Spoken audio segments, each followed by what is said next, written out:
This is Untold by AJ.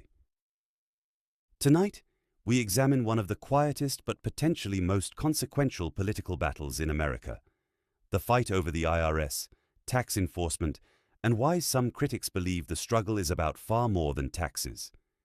For most Americans, the Internal Revenue Service is something encountered once a year, a form, a refund, a deadline.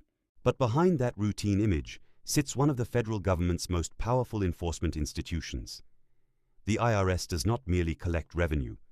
Through audits, criminal investigations, and intelligence sharing with other agencies, it has played a role in pursuing tax fraud, money laundering, sanctions violations, offshore concealment schemes, and financial crimes tied to corruption. That matters because history shows financial wrongdoing often does not begin with dramatic criminal conspiracies. It begins in paperwork, hidden transactions, structured entities, complex filings few ordinary people ever see. And that is why battles over tax enforcement have often been, at their core, battles over oversight. To understand why this matters now, we have to go back. For years, watchdog reports warned the IRS had been weakened by declining budgets and staffing losses. Between 2010 and the early 2020s, the agency reportedly lost substantial enforcement personnel while handling increasingly complex financial structures.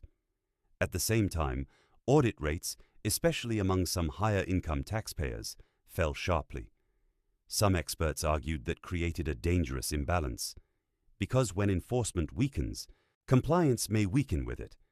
And when compliance weakens, who benefits? That question became politically explosive in August 2022. The Inflation Reduction Act authorized roughly $80 billion in long-term IRS funding, aimed at modernizing technology, replacing aging systems, rebuilding staffing, and expanding enforcement capacity. Supporters called it overdue repair. Critics called it dangerous expansion. And almost immediately, a political war began. Donald Trump and many Republican allies attacked the funding as empowering an already overreaching bureaucracy. Proposals emerged to claw back portions of the money. Some argued the IRS would weaponize audits against ordinary Americans. Others argued the real impact of cuts would fall elsewhere, on the agency's ability to investigate sophisticated avoidance strategies used by the wealthy. Two narratives, one conflict, and hidden beneath both, a deeper struggle over accountability. Because tax enforcement is not simple, there is a profound difference between examining a wage earner with a W-2 and tracing layered partnerships, shell structures, pass-through entities, offshore holdings, or multinational tax arrangements. One may take hours, the other can take years. And critics of reducing enforcement have argued that resource-intensive cases are often the first to suffer when agencies are weakened. That claim matters, because if true, cuts may not affect everyone equally. They may affect scrutiny itself. Then consider another layer. The IRS does not operate only as a revenue agency. Its Criminal Investigation Division has long assisted in cases involving organized fraud, money laundering, cybercrime, and sanctions evasion. Historically, major criminal cases, from Al Capone to modern financial frauds, have often turned on tax evidence. That is why some analysts argue attacks on tax enforcement capacity cannot be viewed solely as a debate over paperwork. They may affect broader anti-corruption architecture. And perhaps that is where this story begins to shift. Because now the question is not merely, should the IRS be larger or smaller? But what happens when a key oversight institution loses capacity? Some critics argue weaker enforcement can create incentives for aggressive financial behavior. Others argue excessive enforcement itself can become abuse. Both concerns are real and serious. But what makes the conflict extraordinary is how often it has been framed not as administrative policy, but existential politics. Language about dismantling, weaponization, deep state bureaucracy, political persecution. Supporters say such language exposes institutional abuse. Critics say it delegitimizes oversight itself. And maybe that distinction matters more than it appears, because democracies depend not only on elections, but on institutions capable of constraining power. Tax enforcement is one such institution, often invisible, but consequential. Then there is the question of who benefits politically, because weakening distrust in oversight agencies can serve more than one purpose.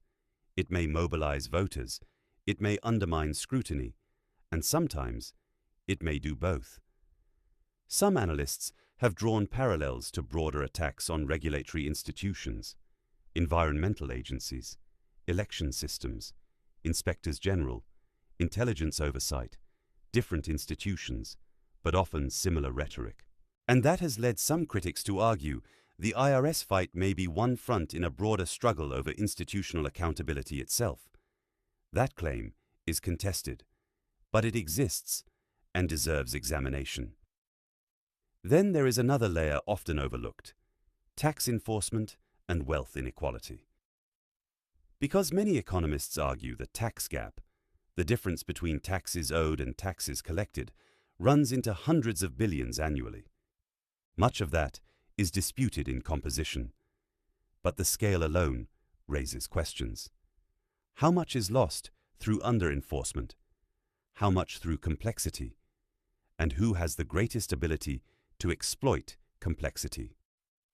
Because ordinary taxpayers rarely move money through offshore partnerships. Ordinary taxpayers rarely employ armies of tax attorneys, and that raises uncomfortable questions. Is tax enforcement a burden or one of the few checks on financial asymmetry? That debate sits at the heart of this conflict. Then comes politics surrounding Donald Trump himself, because Trump has long framed battles with federal institutions through a broader lens of political persecution. Supporters see resistance to IRS expansion as part of resisting bureaucracy. Critics see it as potentially benefiting weaker oversight. Again, two interpretations. But perhaps the deeper question is not motive, it is consequence.